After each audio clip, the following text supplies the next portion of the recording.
घातांकी के गुणनफल का इकाईकांक ज्ञात करना। इसमें हम लोग क्या करेंगे, जो घातांकी रहेगी उसकी हम लोग आपस में गुणा कराएंगे और उस गुणनफल का जो इकाईकांक होगा वो हम लोग ज्ञात करेंगे। जैसे कि 3 की पावर 813 गुणा 9 की पावर 512, इस प्रकार से हम लोग इसकी गुणा होगी। आगे कुछ भी हो सकता है। इस प्रकार से जब हम लोग इसकी गुणा करा करके इसे सॉल्व करेंगे तो हम लोग देखेंगे कि इसका इकाईकांक कितना आएगा।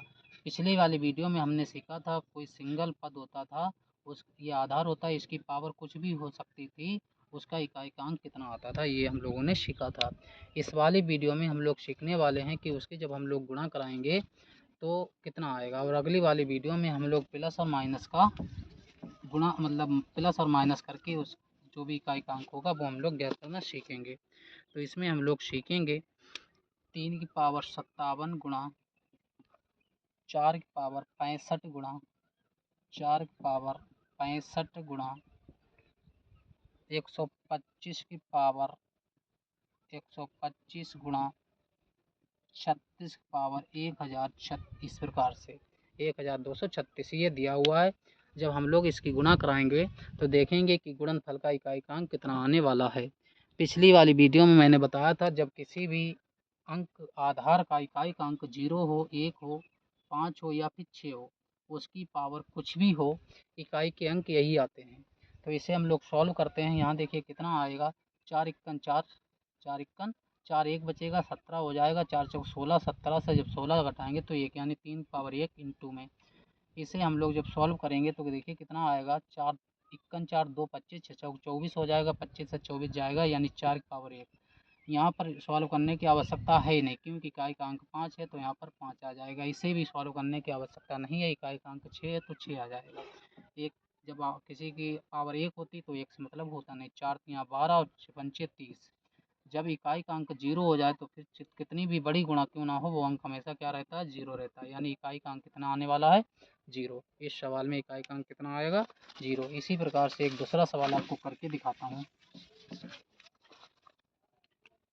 5 की पावर 63 गुणा 81 की पावर 115 गुणा 9 की पावर 70 गुणा 9 की पावर 70 गुणा 801 की पावर 3012, ये दिया हुआ है। इसकी जब हम लोग गुणा कराएंगे तो इकाई का अंक कितना आएगा, ये हम लोग ज्ञात करेंगे। तो यहाँ पर देखिए इकाई का अंक कितना, 5 आ गया, सॉल्व करने की आवश्यकता नहीं। इकाई का अंक 1 आ गया, सॉल्व करने की आवश्यकता नहीं। इसे सॉल्व करने की आवश्यकता है। यहाँ पर इकाई का अंक 1 आ गया, सॉल्व करने की आवश्यकता नहीं। इसे हम लोग सॉल्व करेंगे।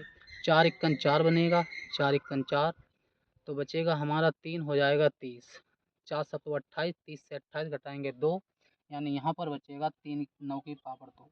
5 इक्कन 5 आएगा, यहाँ जब 9 का वर्ग करेंगे 81 आ जाएगा, इंटू में 1। तो यहाँ पर हम लोग इसकी जब गुणा कराएंगे 5 इंटू 81 आएगा, गुणा कराएंगे 5 इक्कन 5 और 5 अट्ठे 40, यानी इकाई का अंक कितना आने वाला है, 5। आई होप आप लोगों को समझ में आ रहा होगा। अगला सवाल देखिए, आपको एक करके और दिखाते हैं, फिर होमवर्क के रूप में देंगे। कल की डेट में आपको गुणा और भाग वाले सवाल दिए जाएंगे। यहाँ पर 1030 की पावर 2312 इंटू 315 2135 पावर, इस प्रकार से पावर ये दिया हुआ है। इसको जब हम लोग सॉल्व करेंगे तो इकाई का अंक कितना आएगा। यहाँ पर देखो पावर कितनी आ गई, 0। आधार का इकाई का अंक कितना आ गया, 0। सॉल्व करने की आवश्यकता नहीं। इकाई का अंक 5 है, सॉल्व करने की आवश्यकता नहीं। इकाई का अंक 6 है, सॉल्व करने की आवश्यकता नहीं। जब इकाई का अंक 0 मिल गया है, गुणा कराएंगे सारे पर 0, यानी इकाई का अंक कितना आने वाला है, 0। अब 2 सवाल आपको होमवर्क के रूप में देते हैं, वो सवालों का आंसर आप कमेंट बॉक्स में बताएंगे। 1237 पावर 1236 इंटू 813 पावर 813, इस सवाल का आंसर आप कमेंट बॉक्स में बताएंगे। कल की डेट में हम लोग सीखेंगे इस प्रकार से जोड़ और घटाने के सवाल यहाँ पर, जैसे कि प्लस रहेगा या फिर घटाना रहेगा। ऐसे सवाल कल की डेट में हम लोग देखेंगे और इस सवाल का आंसर आप लोग कमेंट बॉक्स में बताएंगे। Thank you for watching.